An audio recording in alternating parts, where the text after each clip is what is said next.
이제 그 1장 진행해 보도록 하겠습니다. 1장 기본 개념 PPT 발제를 간만에 하느라고 고생을 했는데, 이제 이미지가 많아서 내 이미지가 좀 많이 필요할 것 같아가지고 그냥 텍스트나 블로그나 PDF 준비하던 식으로는 좀 부족할 것 같더라고요. 그래서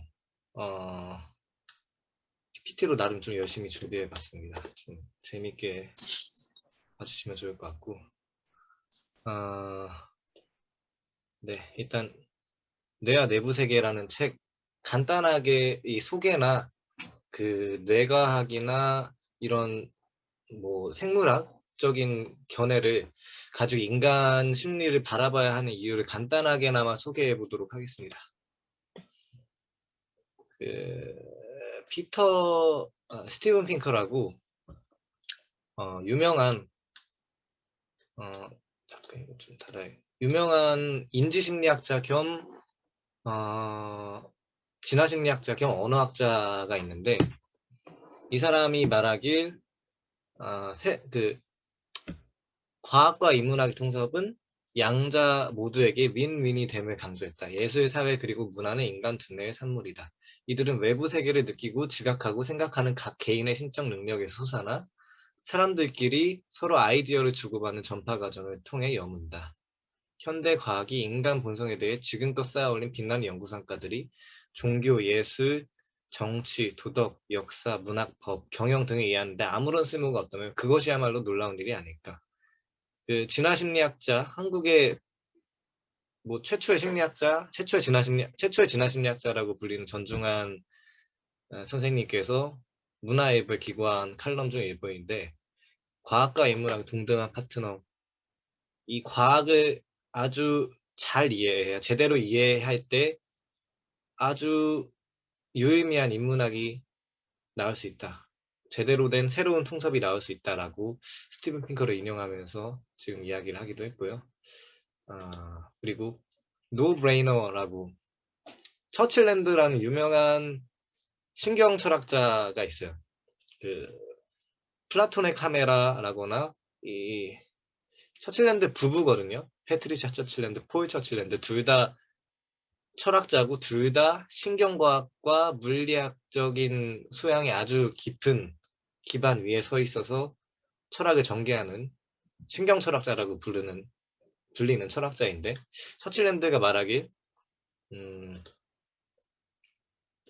오늘날 주어진 신경과학적, 인지과학적 발견의 철학적 함축을 외면하는 연구자들을 노브레이너, 문해인이라고 부른다. 원래 이 말은 생각할 가치가 없는 하찮은 일이나 문제 정도를 뜻하는 속어이지만 처칠랜드는 사람을 가리키는 말로 변형해서 사용하고 있다.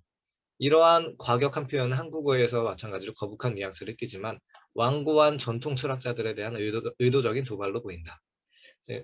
그러니까 신경철학, 신경과학이나 진화생물학이나 여러 가지 현대 과학의 성과를 제대로 잘 파악하고, 어느 정도 제대로까지는 아니더라도 개략적으로나마 파악하고 정면으로 받아들인 다음에 철학을 전개하는 것이 좋지 않겠느냐라는 뜻으로 노브레이너라는 말을 처칠랜드가 쓴 거고, 책에 대한 간단한 소개를 하자면, 이 책은 비전문가인 독자에게 이처럼 흥미진진한 새로운 발견들을 찾아가는 여행으로 안내해주고 있다. 오래된 정신역동학적 개념들이 건강한 사람이든 그들에게 병든 사람이든 그들에게 주관적인 경험을 이해하는 데 있어 과학적인 새로운 체계를 형성해가는 방법을 지적해주고 있다. 이 비전문가인 독자에게 흥미진진한 발견을 찾아간 여행이라고 말하긴 했지만 책이 그렇게만 쉽지는 않은 것 같아요. 이거 좀 유념하시고, 그렇게만 쉽지는 않지만 또 그렇게까지 어려운 것 같지는 않으니까 저하고 같이 좀 읽고 이야기하면서 잘 이야기할 수 있으면 좋겠습니다.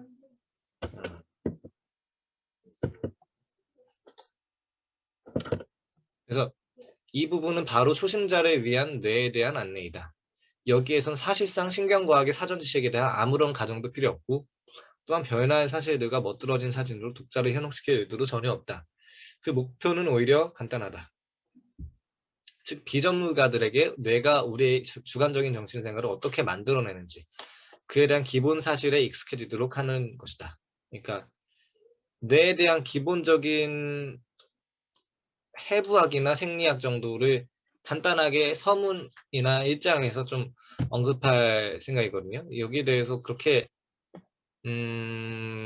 평소에 접한 거에 비하면 좀 많은 양일 수도 있겠지만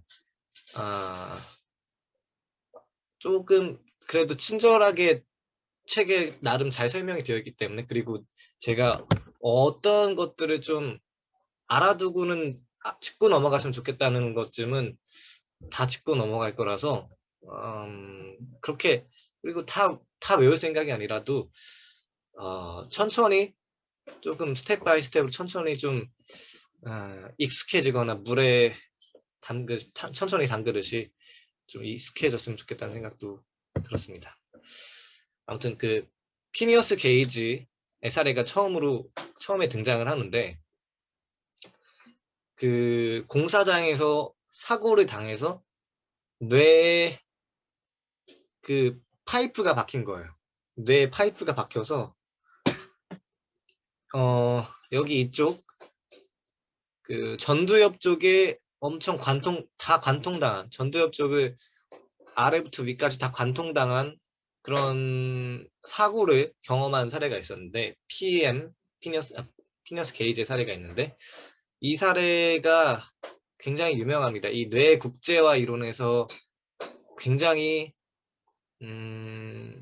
유례적인 사건이기도 했고, 그러니까 이 부위가 다치면 어떤 기능이 망가진다. 이 부위가 다치면, 저 부위가 다치면 어떤 부위가 망가진다. 이 부위가 더 건강해지면 이런 기능이 더 건강해진다. 더 활성화된다. 뭐 이런 것들을 조금 더 확실하게, 여실히 좀 증명할 수 있는 그런 사건이었기 때문에. 왜냐하면 이 피니어스 게이지는 전두엽이 관통당해서, 원래는 되게 공손했고 착하고 폴라이트, 뭔가 되게 이웃에게 잘 인사도 건네고 따뜻한 인사 말 한마디 잘 건넸던 사람이었는데, 이 전두엽을 관통당했고 전두엽이 엄청나게 파손당한 이후에, 쇠 파이프로, 그 이후에 굉장히 다른 사람으로 변했다는 말이 나올 정도로 굉장히 폭력적이고 무절제해지고 충동을 조절하지 못하는 사람으로 변했다는 거죠.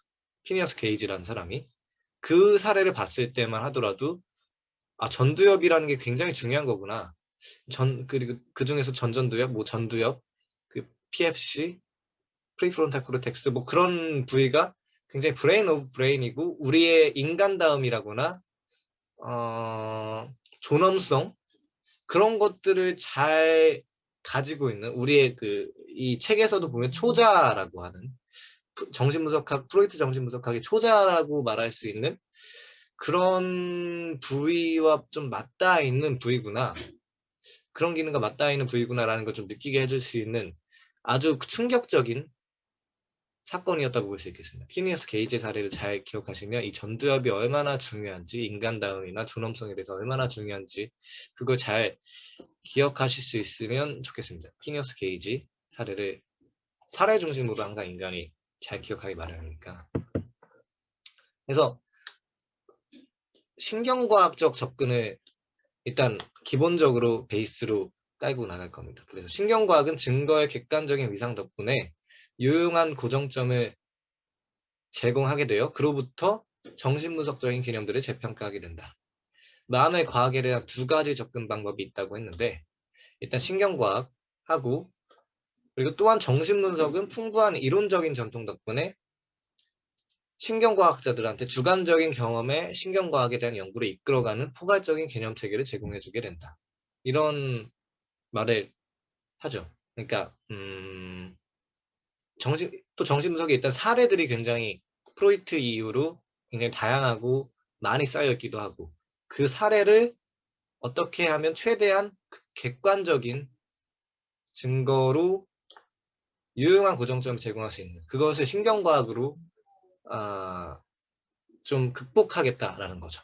그래서 이 책의 부제라고 해야 될까? 신경정신분석학 입문, 신경과학 그리고 정신분석학, 이것이 합쳐져서 신경정신분석학, 뇌와 내부 세계를 다룬다는 거죠. 그러니까 뇌는 뇌와 이 제목 자체를 보면 참 재밌는데 뇌와 내부 세계 중에서 뇌는 신경과학이라고 생각하면 되고 내부 세계는 정신분석학이라고 생각하면 될 것 같습니다. 뇌와 내부 세계.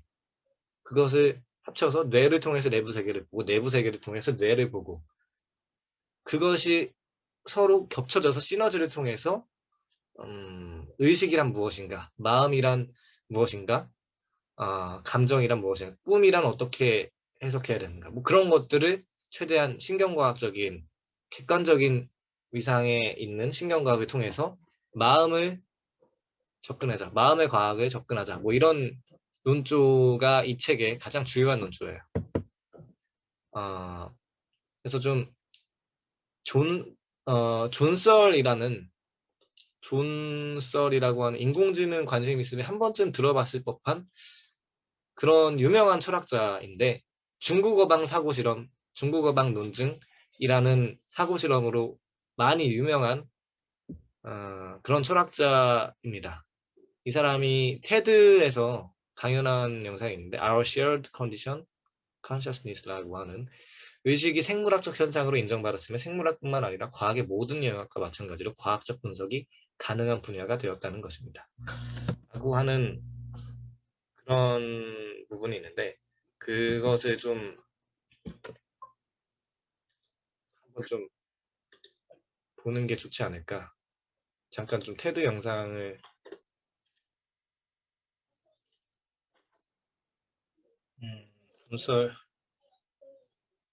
존설이라고 하는 그 오스틴이라고 하는 언어 철학자의 제자이기도 한데 그 수행적 발화로 유명하신 분이기도 하죠. 아무튼 이쪽 의식 관련한 철학 분야에서 대가이기도 합니다. 잠깐 또 스크린샷 잠깐 좀 보자면 골치 아픈 논쟁에 휘말리기로 했는데 과학은 객관적이고 의식은 주관적이다. 그러므로 의식에 대한 과학은 존재할 수 없다. 이런 접근이 우리를 옴짝달싹도 못하게 한다. 그래서 제가 꼭 말씀드리고 싶은 것은 의식은 생물학적인 현상이다. 과학성이나 소화작용, 세포 분열 같은 것처럼 생물학적인 현상인데 따라서 의식은 주관적이고 과학은 객관적이므로 의식에 대한 객관적인 과학적 연구가 가능하지 않다는 주장은 틀렸다. 뭐 중간에 생략한 거긴 하지만 의식에 대해서 충분히 과학적인 연구가 그래도 많이 예전은 아니지만 그래도 얼마 전부터 의식에 대한 과학적 연구가 한 20, 30여 년 전부터 많이 활발해지기도 했고 그리고 그 첫발은 아무래도 좀 철학자들이 많이 좋은 가설을 제시해서 인지과학에 큰 활력을 불어넣었다는 점을 이야기하고 싶긴 합니다. 존설이나 데닛이나 처칠랜드나 릴리칸이나 포더나 제리 포더나 아무튼 유명한 대가들의 철학에서 유명한 대가들이 의식에 대한 아주 활력 있는 가설들을 넣어줬기 때문에 지금의 인지과학이나 의식과학이 가능해졌을 거라고 저는 꽤 단언할 수 있을 것 같습니다. 아무튼 의식에 대해서 본격적으로 그 뇌에 대해서 뇌의 기본적인 해부 생리학을 좀 살펴볼 거예요. 해부학이나 생리학을. 아주 간단해. 이거 고등학교, 중학교 때 좀 봤었을 법한 내용들이 많아서 그렇게 막 어렵진 않을 거예요. 수상돌기.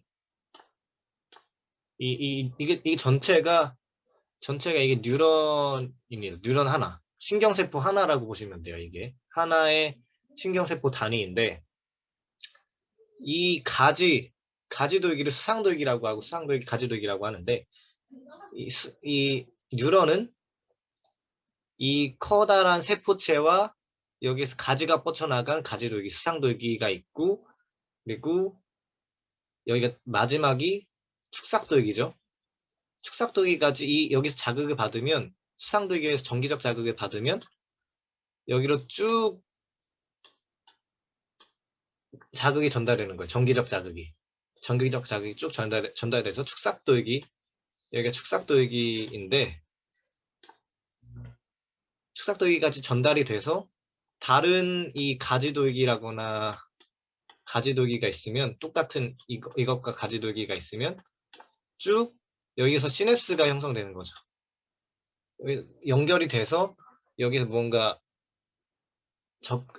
연접이라고도 표현하는데, 이렇게 접촉하면 시냅스 돼서 여기까지 자극이 전달되고 다른 뉴런까지 쭉 전기적 자극이 이어져서, 만약 여기 이 팔에 이렇게 제가 쳤어요. 손으로 쳤으면 이 자극이 여기서 생긴 전기적 자극이 쭉 이렇게 수상돌기에서 자극을 받아서 세포체 축삭돌기, 그 다음 시냅스가 되고 다시 수상돌기로 가고, 세포체로 가고 축삭돌기로 가고 다시 시냅스 되고 이런 식으로 쭉 뇌까지 간 다음에 제가 자극을 느끼는 거라고 생각하시면 돼요. 아주 간단하게만 설명이 하자면, 그 뭐 자극 전이라거나 여러 가지 것들은 그것까지 설명 안 해도 되겠지만, 아무튼 이런 간단한 뉴런 세포들 많이 들어보셨을 거고 그렇게 뭐 어렵진 않은 내용일 거예요. 신경 조직의 두 가지 특성을 저자가 좀 요약을 했어요. 이런 뉴런이나 신경 조직, 뉴런들이 모여서 생긴 신경 조직의 두 가지 특성들을 요약을 했는데, 하나는 정보 전달 능력, 학습 능력이 다른 세포나 다른 기관들이나 다른 조직들과는 구별할 수 있는, 가장 잘 구별할 수 있는 특성을 두 가지, 정보 전달 능력과 학습 능력을 꼽았다는 거죠. 그래서 보자면, 정보 전달 능력은 뉴런의 첫 번째 두드러진 특징은 뉴런들 사이에서 볼 수 있는 연결의 특성이다. 즉 신경 전달 물질에 의해 중계되는 연접, 시냅스다. 이런 연결은 이 세포에서 저 세포로 정보의 전달을 허용해준다. 정보 전달의 원칙은 신경세포에게서 독특한 건 아니지만, 다른 호르몬도 할 수 있고 다른 것도 할 수 있지만, 이 세포가 굉장히 다양한 방식으로 빨리빨리 이루어진다는 점에서 이 정보 전달 능력을 가장 두드러진 특성이라고 볼 수 있을 것 같아요. 이 호르몬은 굉장히 신경세포의 정기적 자극에 비하면 느린 편이고, 그런 것들을 생각해 보면 뉴런은 굉장히 빠르고 다양하고 활기차게 빨리빨리 왔다 갔다 할 수 있다는, 상호작용할 수 있다는 거겠고, 학습 능력이 있죠. 해부의 학습 법칙이라고도 유명한데, 신경세포는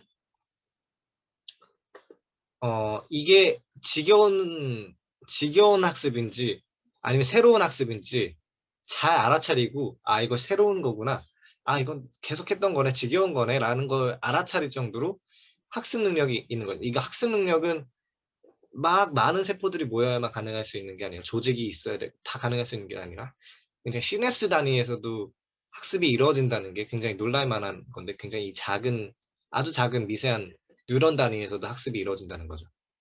이게 지루한 건지 익숙한 건지 새로운 건지. 그래서 뇌 구성의 기본 설계가 당연히 우리 유전자에 의해서 미리 많은 것들이 정해져 있긴 하지만, 이 전반적인 설계는 일생 동안 환경의 영향이 굉장히 압도적인 경우가 많다는 거죠. 그러니까 아주 선천적으로 잘 태어났어도 영양 공급이 잘 안 되거나, 아동 학대를 당하거나, 성적인 학대를 당하거나, 데이트 폭력을 당하거나, 뭐 보살핌을 제대로 잘 받지 못하거나, 그런 식으로 자라난다면 굉장히 선천적으로 타고난 몸을 가지고 태어난다고 하더라도 조금 뇌가 망가진 상태로 자라나게 될 수도 있는 거겠죠. 그래서 간략히 말해서 뇌의 섬세한 구성은 뇌가 그 스스로를 찾아내는 환경에 의해 말 그대로 조각되는 거죠. 조각된다고 하시는 거죠. 그래서 신체에서 그 어떤 다른 기관보다 더욱 그렇고, 또한 훨씬 더 긴 기간에 걸쳐 그러하다.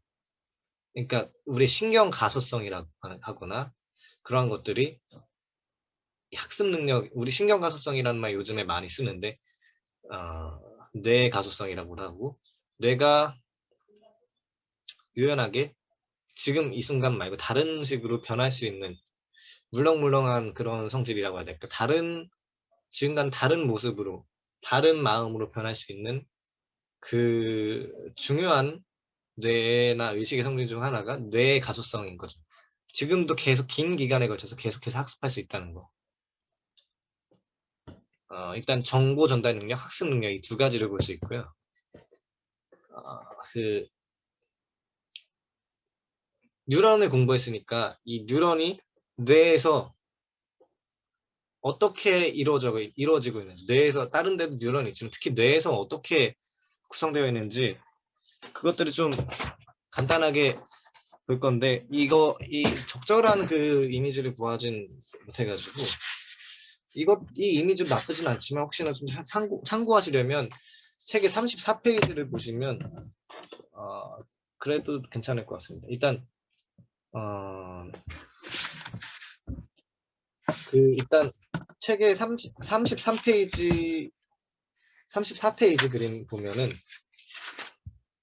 회색지라고 백색질 이게 그레이 매터가 회색질이고 화이트 매터가 백색질이에요. 그러니까 백색질은 하얗다는 거죠. 축삭돌기가 백색질이라고 할 수 있어요. 축삭돌기가 왜냐하면 지방질이 많고 그 지방질이 보통 하얀색인 경우가 많기 때문에 그래서 지방 조직이 많은 축삭돌기 이쯤에 놓여진 거는 화이트 매터 그 백색질이라고 할 수 있고 지방 조직이 아니라 이 위에 놓여진 이 책의 34페이지에 이 지방 축삭도이가 이 연결을 해주는 거죠. 그 사이에서 아래에 핵이 많이 놓여져 있고 위에는 데네피즈 여기선 세레브럴 코르텍스라고 이 파워포인트 이미지에는 나와 있는데 아무튼 그 사이에서 백색질이 다량의 축삭도이가 모여 있어가지고 데네피즈가 핵을 연결해 주는 거예요. 회색질과 회색질 사이에서 축삭도이기 아까 정보 전달을 이렇게 쭉 가지돌기에서 정보를 전달받은 다음에 회색질 쪽에서 쭉 데네피질까지 전달을 시켜주는 거죠. 전기적 자극을. 그런 것들이 회색질과 백색질이라고 생각하면 됩니다. 이게 뭐 별건 아니고 진짜 그냥 축삭도기가 하에서 그리고 그것들이 중간에서 매개를 주로 많이 하기 때문에 그것이 그 뭐지 백색질이 중간에 놓여 있어서 연결을 하기 때문에 중간에 놓여 있다. 이 그림에서도 보듯이. 그래서 위아래로 회색질이 있고 세포체 핵 뭐 이런 것들이 놓여져 있는. 그래서 뭐 별거 아닙니다. 이거 그냥 뭐 알아두시고 넘어가면 될 것 같고.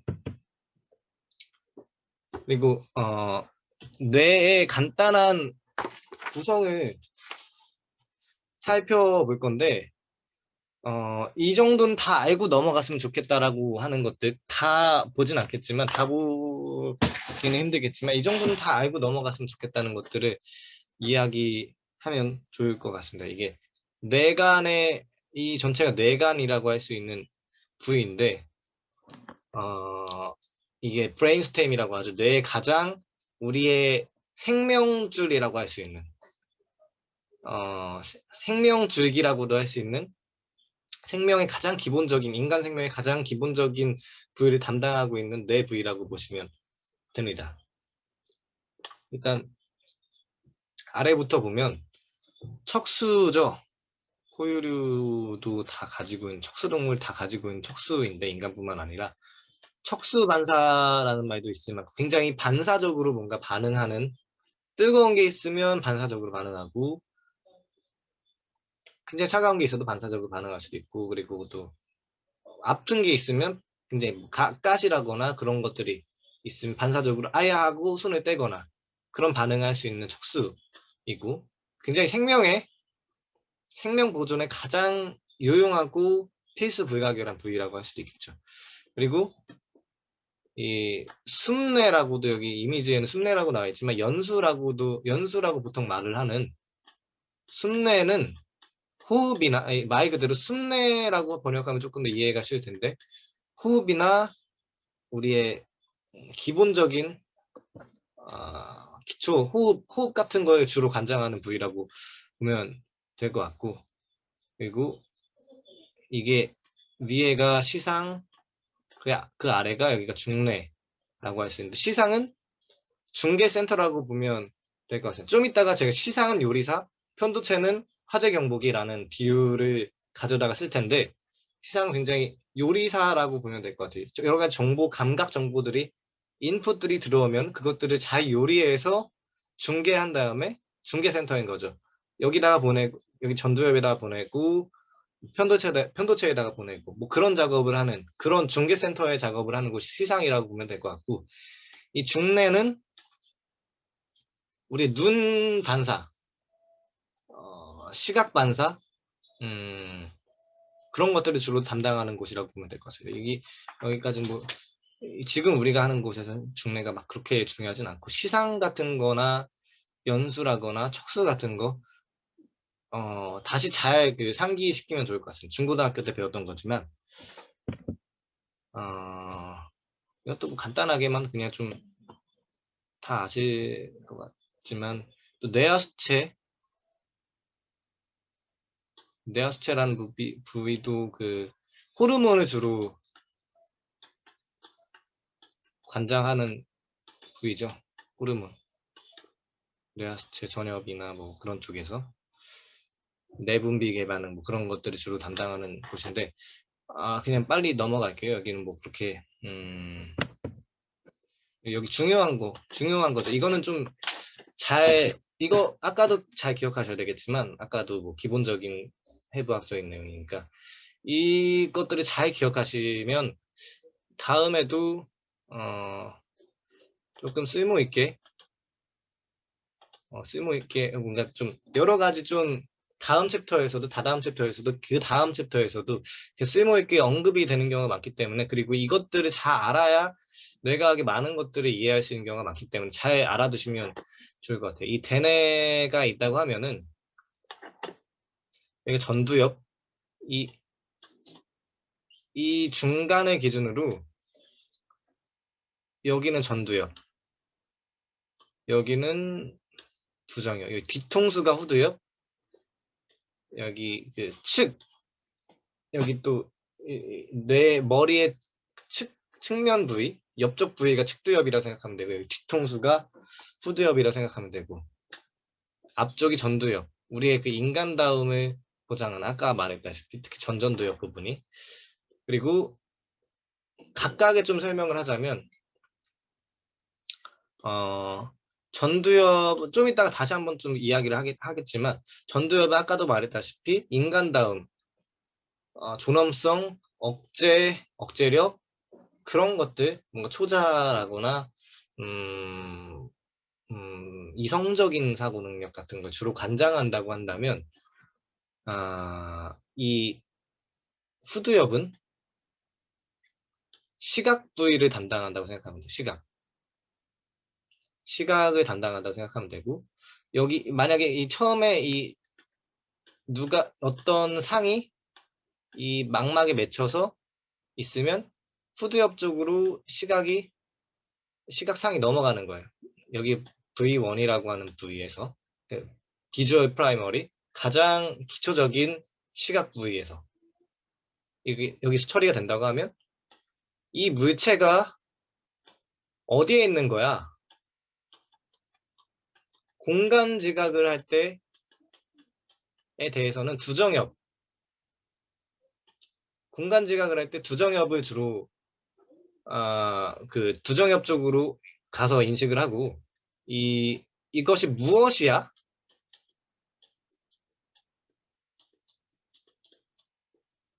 라고 인식을 할 때는 이 측두엽에서 인식을 한다고 생각하면 될 것 같아요. 좀 이따가 한 번 더 이야기를 하겠지만 측두엽 쪽 무엇이 그리고 청각 관련 것도 담당하고 있고 그렇게 생각하시면 될 것 같습니다. 이걸 뭐 다 하기엔 좀 그럴 수도 있겠죠. 아까는 이제 대뇌의 전반적인 것들을 다뤘다고 한다면 변형계를 좀 다뤄볼 건데 적절한 그림이 좀 별로 없어가지고 좀 어떻게든 좀 그림을 가져왔는데 일단 변형계 그 파페츠 회로라고 하는, 제가 저번에도 옛날에도 말한 적 있었던 파페츠 회로라고 하는, 제가 제가 작년에 찍은 유튜브 영상에도 그 파페츠 회로를 그려보려는 영상이, 그 해부학을 설명하는 영상이 있었을 거예요. 그 파페츠 회로가 기억과 관련한 뇌 회로거든요. 여기 변형계 안에 주로 있는 거죠. 해마, 뭐 편도, 시상하부, 시상, 대상회 다 그렇게 있는 건데, 굉장히 이 기억과 굉장히 특히 원래는 감정의 회로라고 많이 알려져 있었던 부위였어요. 몇십 년 전까지만 해도. 근데 이게 연구를 계속하다 보니까 기억도 굉장히 연관이 있구나. 감정이랑 기억이랑 굉장히 짝이 맞구나 라는 걸 깨닫게 되어서 파페츠 회로, 기억의 회로라는 식으로 이제 인식이 자리 잡았는데, 이 변형계는 다 설명하기 힘들더라도 일단 아, 어떤 일이 왔어요. 어떤 일이 닥쳤어요. 그러면 시상에서 누가 호랑이가 막 달려와. 갑자기 산을 가는데 이 뇌과학이나 신경해부학이나 이런 신경과학, 심리학 이런 것들을 좀 공부한다고 했을 때 실제 그 상황이다라고 생각하면 훨씬 더 리얼하고 훨씬 더 잘 와닿고 이해가 잘 될 수도 있어요. 암기도 잘 되고 실감이 나니까.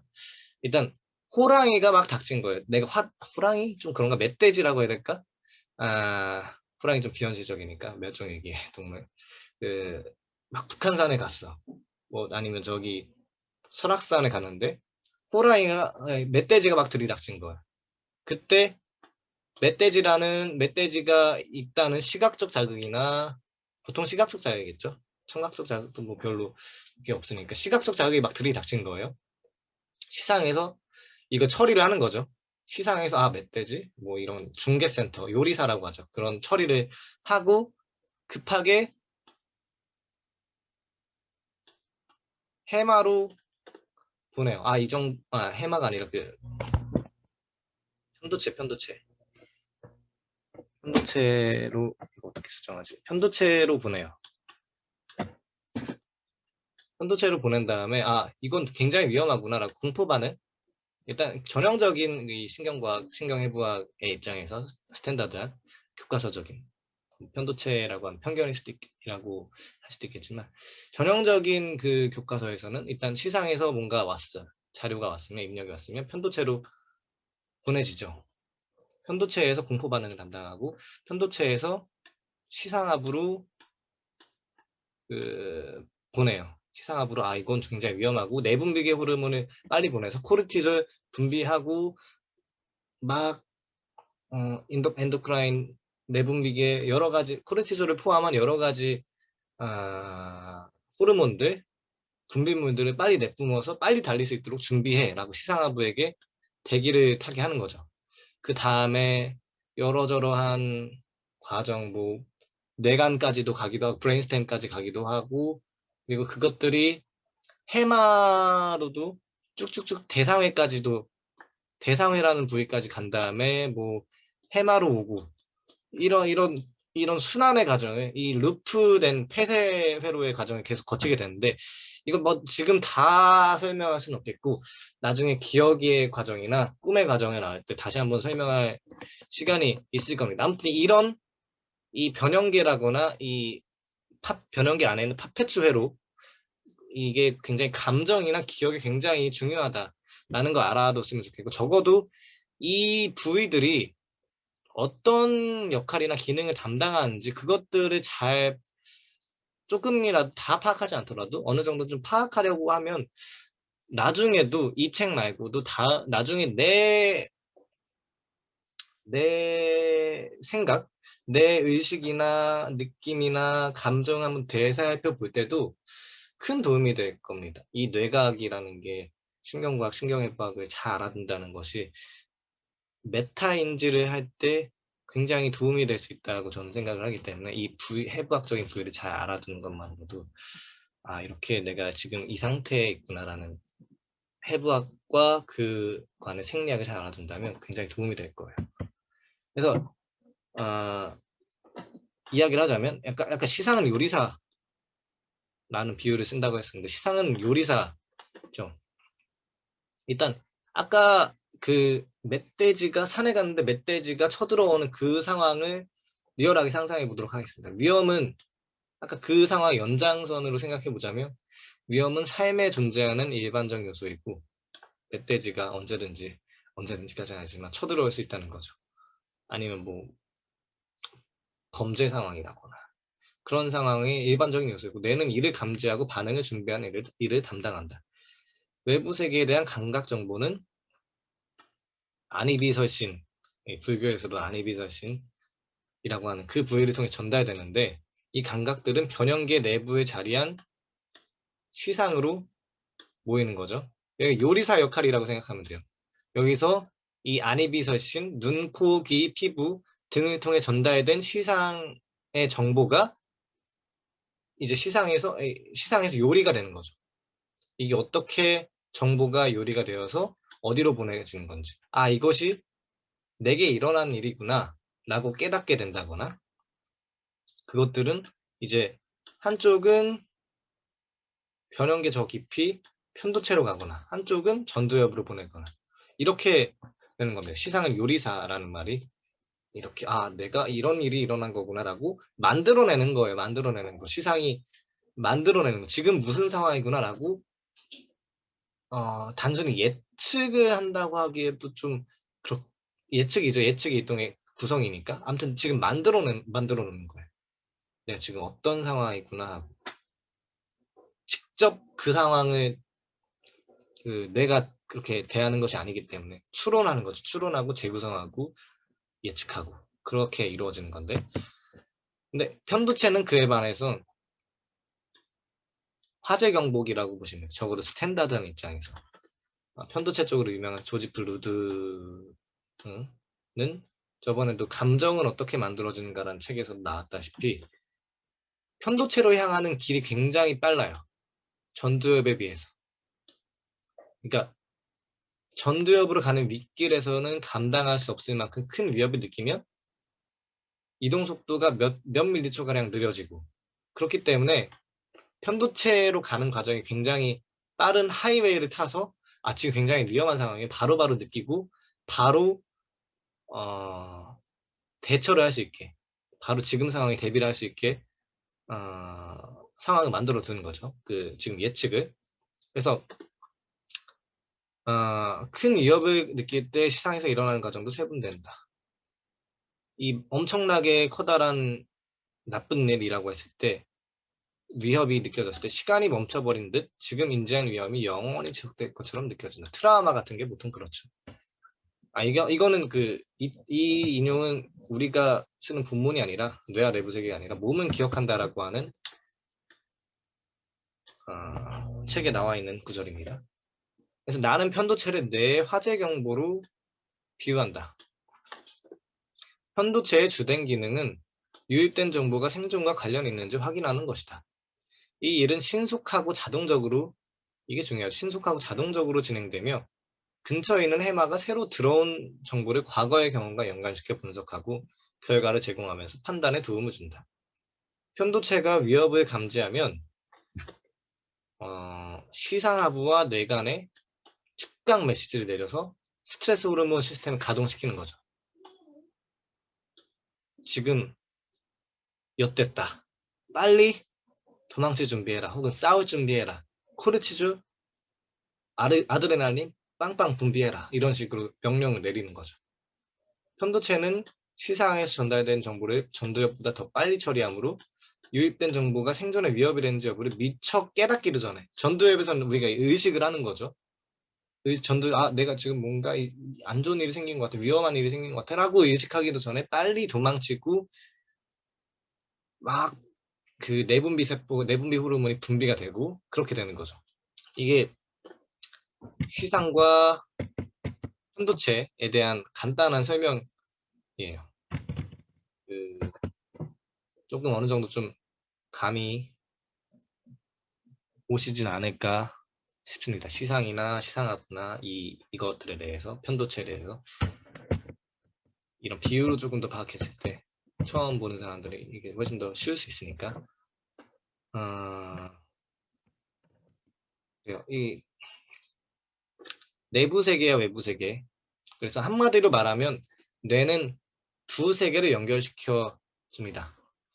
그래서 우리의 내부에 있는 세계, 지금까지 내부에 있는 세계, 즉 신체의 내부 환경과 우리의 외부에 있는 세계, 즉 외부 환경을 연결시킨다.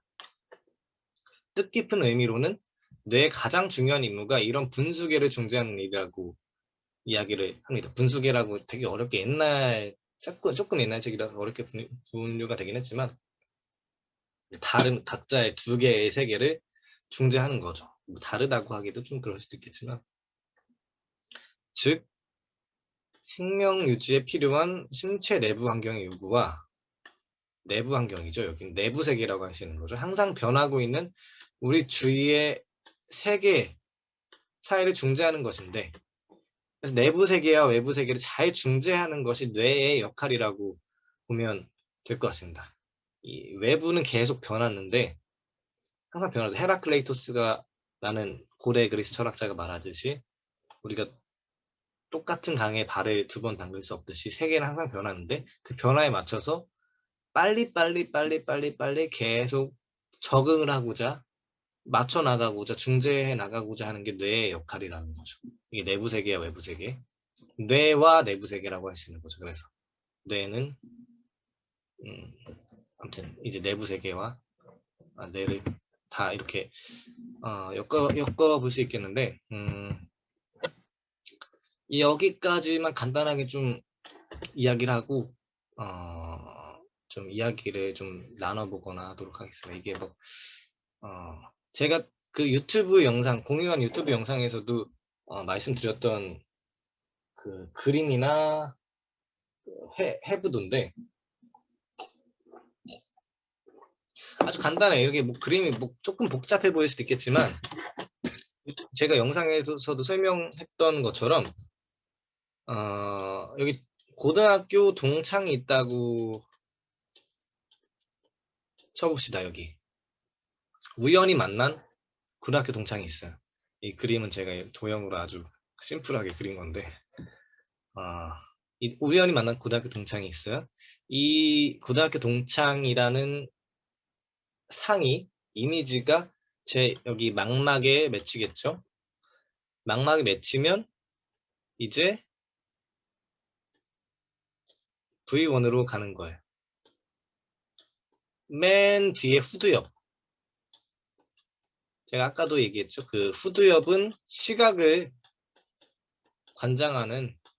주로 관장하는 곳이라고 후두엽으로 가서 이제 시각을 처리를 하게 되는 건데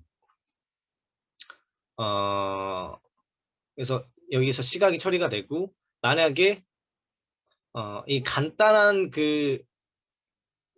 간단한 감각들 아주 단순한 감각이라고 생각해 봤을 때 그 원 단계라고 생각하시면 돼요. V1 여기도 어떤 소리가 조금 들려요. 어떤 소리가 들리는데 뭔지는 잘 모르겠지만 뭔가 소리가 들려 라고 하면 A1 Auditory Primary라고 생각하시면 돼요. Auditory 1 그리고 여기는 뭔가 촉각을 느꼈어요. 맛을 느끼거나 이 만졌는데 뭔가 부드럽거나 뭔가 뜨겁거나 차갑거나 아주 단순한 감각들이 느껴져요. 이 주머니를 넣었는데 동전이 느껴져. 뭔가 느껴져. 뭔가 동전까지 아니더라도 뭔가 잡히는 게 느껴져. 그런 아주 단순한 수준의 감각, 체감각을 이 S1에서 관장을 합니다. 소마틱 프라이머리라고 하는 부분에서. 근데 우리가 이 주머니를 넣었는데 뭐가 있는 것처럼 느껴지긴 하는데 이게 500원짜리인지 100원짜리인지 이게 열쇠인지 아니면 동전인지 뭐 이런 식으로 구분할 수 있는 건 이 단순한 소마틱 프라이머리 수준에서 가능한 게 아니라 조금 더 발전된 소마틱 어소시에이션 연합 영역에서 이것을 인식을 합니다. 아주 단순해요. 이게 그러니까 각자가 다 1단계가 있고 시각 1단계, 청각 1단계, 체감각 1단계의 단계가 있는데 여기서는 아직 좀 원시적인 수준이에요. 조금밖에 분간을 못하거나 그런 수준인데 여기서 조금 더 고등한 500원짜리인지 열쇠인지 그 정도까지 알아차리기 위해서는 이 연합 영역까지 가야 된다는 거죠. 그리고 시각도 마찬가지로 조금 더 그러니까 동창? 뭔가 그런 것까지 다 뭔가 조금 더 고등한 걸 생각하기 위해서는 VA 영역까지, Visual Association 영역까지 가야 되는 거고, 그리고 청각도, 이게 모차르트야, 베토벤이야, 아니면 재즈야, 뭐 이런 것까지 좀 감지를 하려면 AA 영역까지, 그러니까, Auditory Association, 청각 연합 영역까지 다 각자의 각자의 연합 영역으로 이동하게 된다는 거죠. 이 감각이 여기서만 이 1단계에서는 멈추는 게 아니라 다 이동하면서 더 고등한 형태나 시각으로 치면 형태나 색도 입혀지게 되고 질감도 입혀지게 되고 모션도 인식할 수 있게 되고 뭐 그런 식으로 행동이라거나 그런 것들 다 인식하게 되고 그런 식으로 쭉쭉쭉쭉 갔다가 멀티 다중 연합 영역으로 이 감각이 여기 이 멀티 어소시에이션 영역에 통합이 되는 거죠. 청각, 촉각, 시각 이것들이 여기에 통합이 돼서 그 다음에 쭉쭉쭉쭉 타입 넘어가고 여기 파페츠 회로 에서도 단기 기억이 저장이 되고 내가 지금 고등학교 동창회 봤던 게 그리고 그것들이 쭉쭉 가서 프리프론탈 코르텍스 전전두엽 브레인 오브 브레인 우리의 CEO라고 할 수 있는 그 부위에 가서 이건 얘에다가 정보를 제공한 거죠. 얘나 연합 영역들이 각자의 연합 영역들이 얘 고등학교 동창이야 라고 이 프리프론탈 코르텍스에서 판단을 한 다음에 그래 그 다음에 프리모터 에이리아 실제로 모션을 하기 전에 예비 영역으로 잠깐 간 다음에 운동 영역으로 모터 프라이머리 영역으로 간 다음에 쭉 여기서 이동을 하고 여기 손까지 정기적 자극 신호가 오면은 비로소 이제 악수를 하게 될 수도 있고 이제 뭐 코로나 시대니까 이제 펀치를 하게 될 수도 있고 뭐 그렇게 되는 건데 간단해. 이 과정까지 이어진 최소 4분의 1초 내외에 걸린다고 하더라고요. 여기까지 모든 과정까지 다 인식을 하고 하는데 굉장히 짧은 시간이죠. 이 첫인상을 인식할 때도 굉장히 이렇게 짧은 시간으로 알아본다고 하더라고요. 이 사람이 나하고 굉장히 동업을 잘 할 수 있는 사람인지 혹은 연애를 잘 할 수 있는 사람인지 결혼을 할 만할 될 사람인지에 대해서 뭐 그런 것들의 무의식적인 판단이 굉장히 짧은 시간에 4분의 1초 30, 누가 첫인상 얼마나 걸릴 것 같아요? 라고 판단한다면 얼마나 걸릴 것 같아요? 라고 물어보면 뭐 1시간, 뭐 30분, 5분, 뭐 10분, 5분, 뭐 3분 이렇게까지 말하는 사람도 있는데 그것도 너무 길고 1분도 길고 1초도 길어 4분의 1초 내외에서도 왔다 갔다 할 수 있다는 게 첫인상이라고 이야기를 하더라고요. 아무튼 이 과정을 잘 기억하시면 적어도 이 과정 저는 이 머리에다가 박아 두셨으면 좋겠다는 생각을 저는 합니다. 이 과정이 굉장히 중요하고 나중에도 조금 나올 수도 있고 알아두면 굉장히 우리의 뇌의 인지 과정을 파악하는데 큰 도움이 될 수 있다고 생각하기 때문에 이 해부도를 굉장히 간단하죠. 그러니까 이렇게 막 화살표에 있어서 그렇긴 하지만 각자가 1단계 영역이 있다. 시각, 촉각, 청각 영역에 1단계 영역이 있는데 여기서 멈추지 않고 각자의 또 연합 영역이 있다. 고등한 인식을 위해서.